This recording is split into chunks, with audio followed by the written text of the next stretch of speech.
Yun mga kabel, good afternoon. Good afternoon sa inyo lahat yan. Medyo hinapon na tayo. Ayan no. 6:06. Ayan, katatapos ko lang magpakain ng mga ibon. Ayan. So, ito yung mga ibon nga natin. Medyo hinapon na nga tayo. Ayan no. Ayan. So, pupunta muna tayo sa taas mga kabel. Medyo nag-aaway dun eh. Ayan, may ginawa kasi tayo dito mga kabel. Ayan no. Tignan, nag-aaway sila. So, pasok nga muna tayo dito. Medyo madilim. Ayusin lang natin yung ating camera.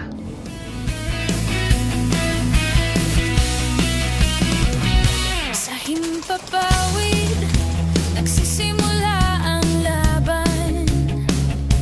Tagaytay Loft, tawag nila sa aking pangalan. So ayan mga kabel, oh. Nilagyan lang natin ng lights. So eto. Yung mga ibon kasi natin ngayon mga kabel, may mga ano, may mga tape na. Ayan. Simula dito. Ayan dyan. Ayan yung mga halos nasa baba. Ilang ba yan? 1, 2, 3, 4, 5, 6, 7, 8, 9. 9 birds ang merong ano sa atin. May dito. May tape. Kasi tuturuan na natin yan bukas mga kabel. Oh. Ayan. So ngayon, niyayaya tayo ni Paring Madla. Ni Pare ko yung Madla na Madlalop TV na mag-entry daw tayo sa ano sa OLR Alegre mga kabel. So sabi ko, pwede naman kasi ang perch nun is 2-2 per birds. Sa isang tao, tatlong ibon pwedeng ipasok. Bale, magkano yun? 6-6 ang babayaran mo. Then pagdating ng declaration, ano na, nasa, bale, ano yun, 4,000. Bale, 12,000 ang tatlo kung sakali mga kabel. So, ang naiisip lang natin, gusto ko munang tapusin yung karera ko ngayon. Ayaw ko munang isipin yung OLR ng Alegre. Kasi, magbabase tayo mga kabel sa ano, sa gagawing result ng ating ibon na si Peter 3. Ayan. So ito nga, ibaba nga muna natin to. Ibaba muna natin to pugaran nila. So kalalagay ko lang to kanina kasi nga itong ibon na to, ayan, yung ibon na to is malapit na mag-egg. Itong si Juana. Talagang ano na, magana. Hindi ko na mapigilan talaga. Magana, gusto niya na mag-egg. Kaso, parang hindi pa siya mag-e-egg ngayon. Parang bukas pa mga kabel. Kaya, nilagyan ko lang ng ano, sabi ko baka mag-egg ngayon kasi maga talaga sipit-sipitan eh. So anyway, balik tayo doon sa Alegre.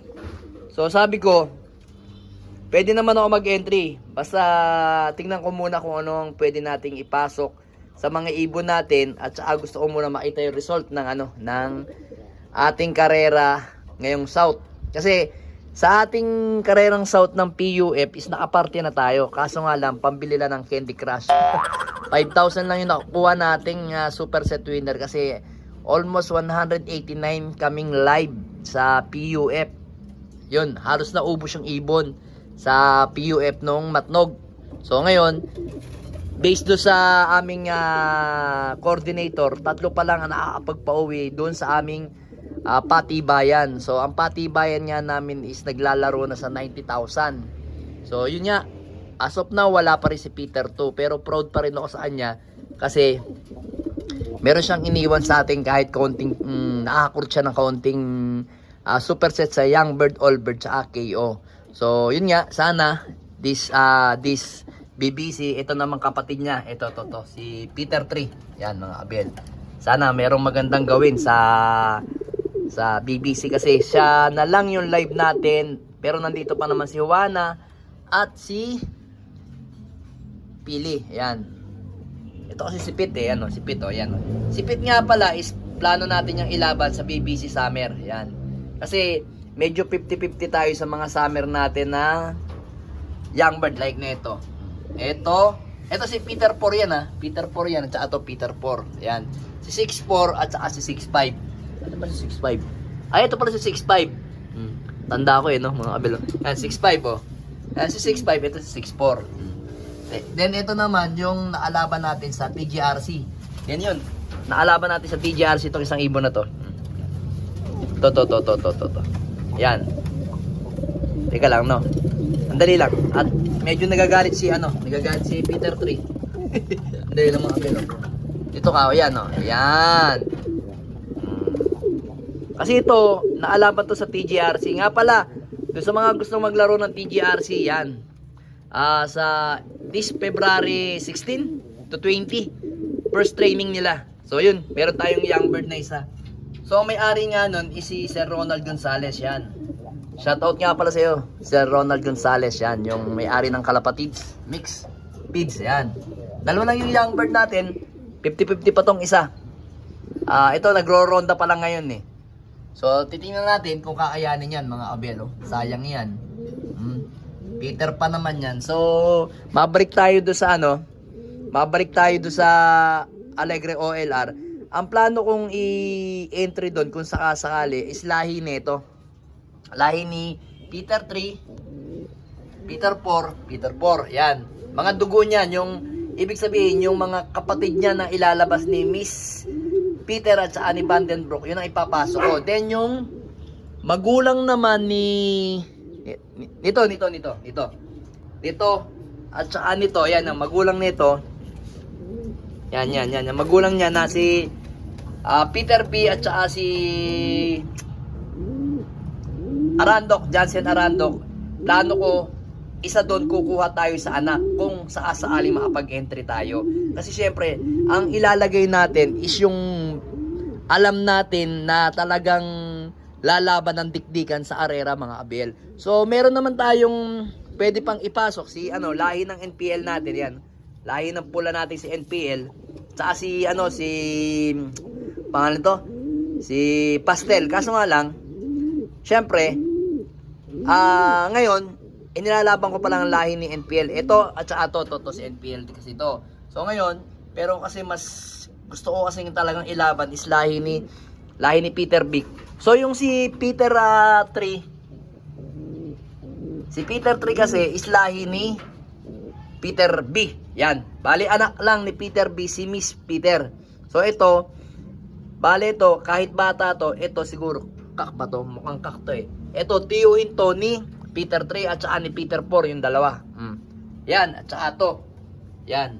Kasi direktang anak to ni Peter B. Yan. Kaya naging tito nila. Then, kapatid naman nito at saka nito sa nanay is eto, mga abel. Itong panlaban natin sa PRC. Si Kimura. Magkakapatid sila sa nanay. Yan. Unang lipad natin sa lahi ni Kimura, eto, mga abel. Yan, oh. Kapakaangas na ibon, napakagandang ibon, no? Solid, may speed din. Maganda. Sana lang hanggang dulo ang speed niya. Tsaka to, ito, iba to, NPL to, email to. Ito naman, si Kimura. Sila kasi naalaban dalawa. Ito sa PRC, ito naman sa PPCP.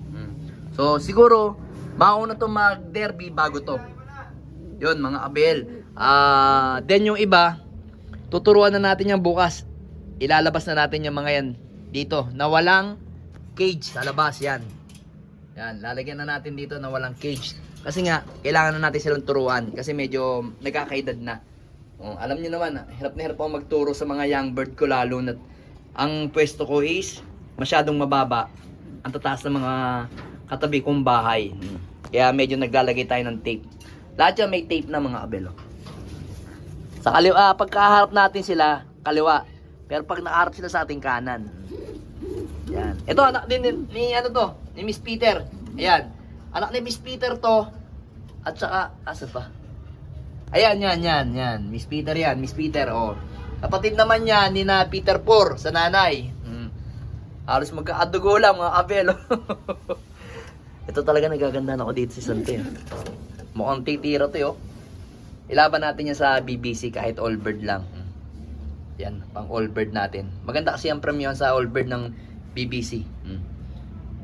Pag in-entryhan mo ng in-entryhan yan, sigurado pagka nakaparte, maganda-ganda ang parte sa BBC kasi malalaki kasi ang entry yan doon. Pero tingnan natin, Pwede rin siguro sa all bird, kaso mababa lang kasi sa all bird ng ano ng PUF eh. Kasi to, na-young bird to ng PUF. Yan yung nawala natin sa ano, sa... Kasi batang-bata yan mga abil. Pakita ko lang sa inyo yung bagwis ha. Walang, ayan, kita nyo, ayan o. Wala pang laglag ang bagwis yan ha. Until now mga abil. As in, wala pa talaga. Batang-bata yan yung inilaban natin. Going to 4 to 5 months yan, yung ibon na yan. Pero ngayon, syempre, may edad na. Sumasama na siya sa rondahan. So sana mas magaling siya dito sa kapatid niya si Pili. Ito si Pit eh. Pili, Pit.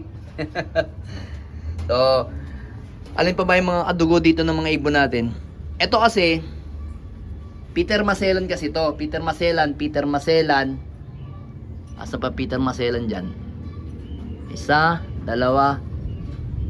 Alin pa ba? Ano pa ba Peter Maselan dito? Hindi ko makita yung isa. Isa, dalawa. Isa Peter Maselan. Wala nang Peter Maselan dito. Yung rumoronda natin Peter Maselan, nasa na yun? Ito. Isa, dalawa, tatlo. Yan. Ito si Peter Maselan. Yan o. Lahi. Yan o. Tingnan natin kung anong gagawin niya sa BBC. Nagro-ronda na rin. Kaso mga isang buwan pa naman, kaya pwede pa. So yun lang muna ang update natin sa mga ibon natin kasi Thursday ngayon. Mamaya magkaarga tayo sa PRC at saka sa PPCP. Parehas Pangasinan ng kaargahan natin. So yun, magbibigay muna tayo ng vitamin sa mga ibon natin para sa mga nakaderby natin sa BBC. Alright, let's go! Subscribe!